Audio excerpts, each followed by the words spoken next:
This is Witch-based news for Friday the 12th of September 2025. I'm Commander Burr.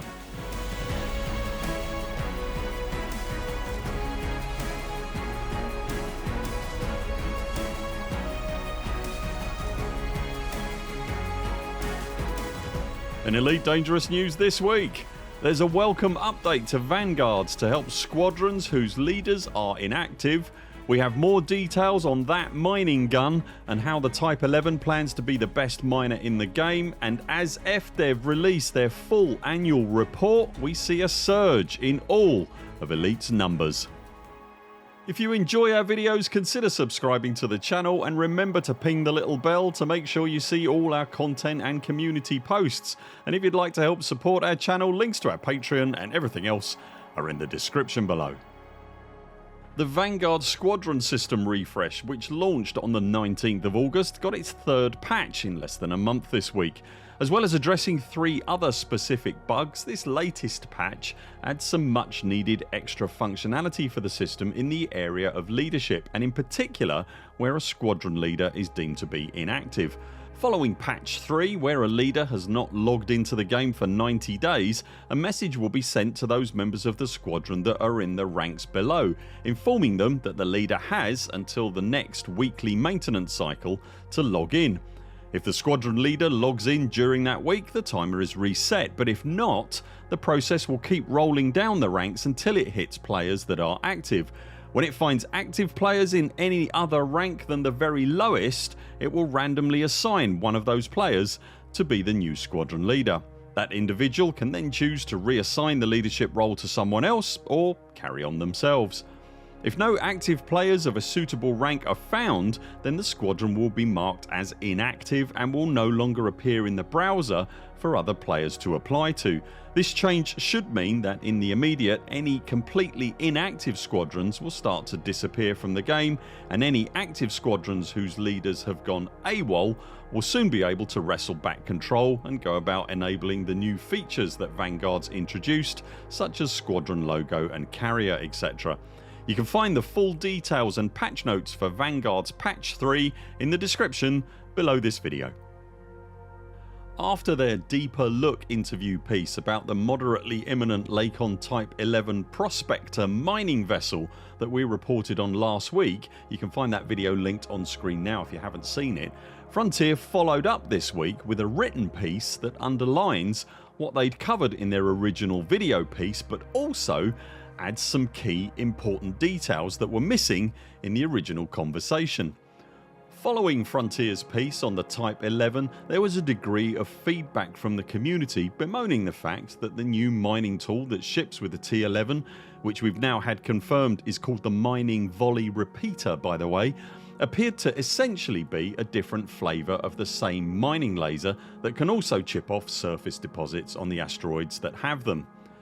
In the article this week, Frontier have confirmed that whilst the repeater does indeed mine in an essentially similar way to regular laser mining, whilst also having the ability to access surface deposits, it will also, in their words, quote, maximise the amount of fragments extracted from an asteroid, granting a higher yield than other mining tools when laser mining, end quote.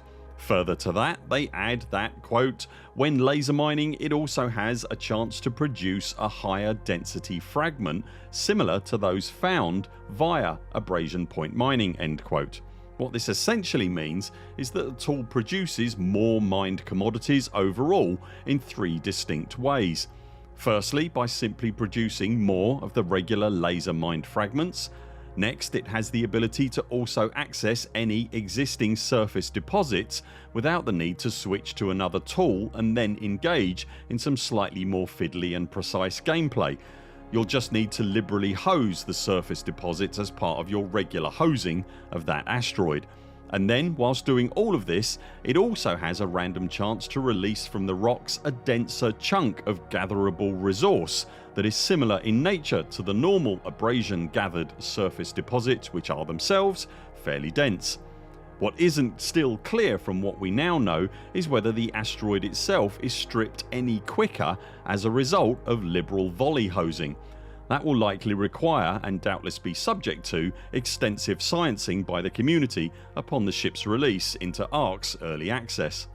Whether the ship will be embraced by the game's mining community with these features is obviously yet to be determined.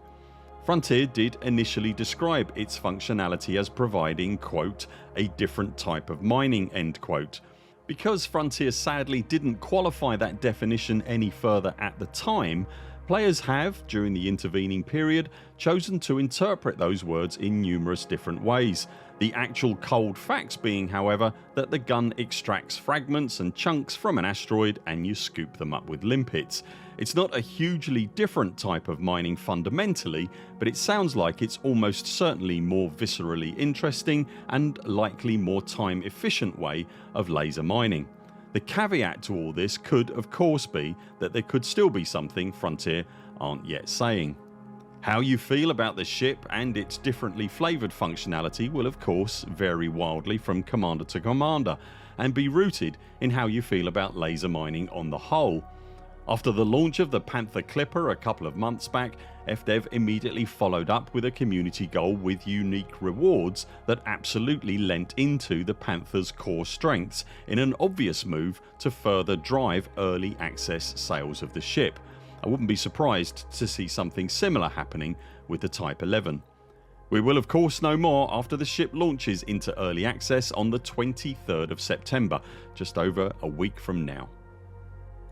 On Wednesday this week, Frontier Developments released their full year financial results for the year that ended on the 31st of May 2025, and the figures released provide a very positive update indeed regarding all things Elite Dangerous, indicating that the game is performing well and contributing to Frontier's much needed return to profitability.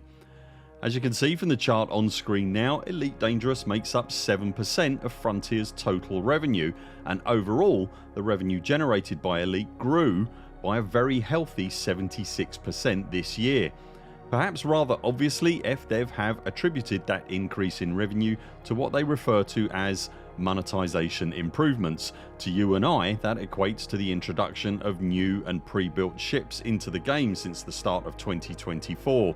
For the uninitiated, the Elite Dangerous monetization model prior to this point only revolved around selling copies of the game and, in broad terms, cosmetics for the existing ships. Given the numbers released this week, there seems to be no doubt whatsoever that the model is working, both for FDev and for the majority of players, as the report makes a point of acknowledging that Frontier are seeing increased player engagement and player sentiment, as well as specifically mentioning growing the overall player base. All this driven by a raft of free content updates and story elements, as well as the paid DLC. The revamped monetization model drove an incredible near 150% growth in the revenue generated by paid DLC alone for the game, and you can clearly see on the graph an uptick from when that paid DLC kicked in early May 2024. The period being reported on here specifically encompasses all the ships from the Type 8 through to and including the Corsair, as well as things like colonisation starport paint jobs and the custom renaming of architect-built facilities, etc. It stops short of the early access period of the Panther Clipper Mark II, which will almost certainly add an uptick of its own when those figures eventually become available. Interestingly, Elite also got added to the lineup of their games in the slide this year that shows total revenue and units sold. The only last time we can find this same information is back in their year-end report for 2023. This does mean we can compare the two slides to show any changes, and doing that we can see that in the 2-year period FDev has sold another 500,000 copies of the game and increased the revenue that the game has generated for them by £11 million, and again that's just in the last 2 years alone. As part of the report, Frontier also had this to say about their iconic space game, quote, "We believe that Elite Dangerous is the industry category leader among massive scale multiplayer space simulation games, and a proof point for our ability to embrace new engagement and monetization initiatives, including premium early access content and colonisation. In financial year 25 we delivered several quality of life updates, new content and community driven improvements, reinforcing our commitment to long-term support. The game's enduring popularity is a testament to the strength of the universe we've built and the passion of its players." End quote. Elite Dangerous appears to be doing very well for Frontier. They found a monetization policy that seems to, currently at least, be sitting well with the majority of the player base, while still managing to deliver new features and tools to players for free after any early access period ends. There is still a fine line that Frontier will have to be careful to walk along regarding the sticky issue of any potential so-called pay-to-win mechanics or locking regular gameplay behind a paywall. However, the revenue currently generated by paid DLC is set to fund forward more new free content, updates and story, which in turn is already being shown to have increased player sentiment and overall engagement in the game, as well as bringing in new players, all of which will help to increase the revenue the game generates, and so the cycle continues.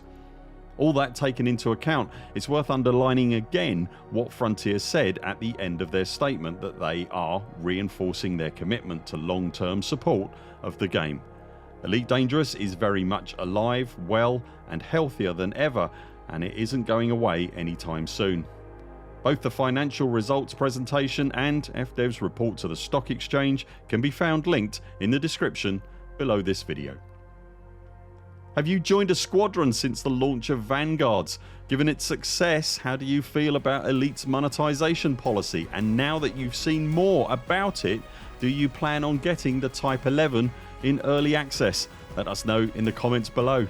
That's it for now. Thanks very much for watching. We'll be back later this week with more videos. Until then, 07 Commanders, follow the greens on the way out and do keep clear of the toast rack. We very much look forward to seeing you next time.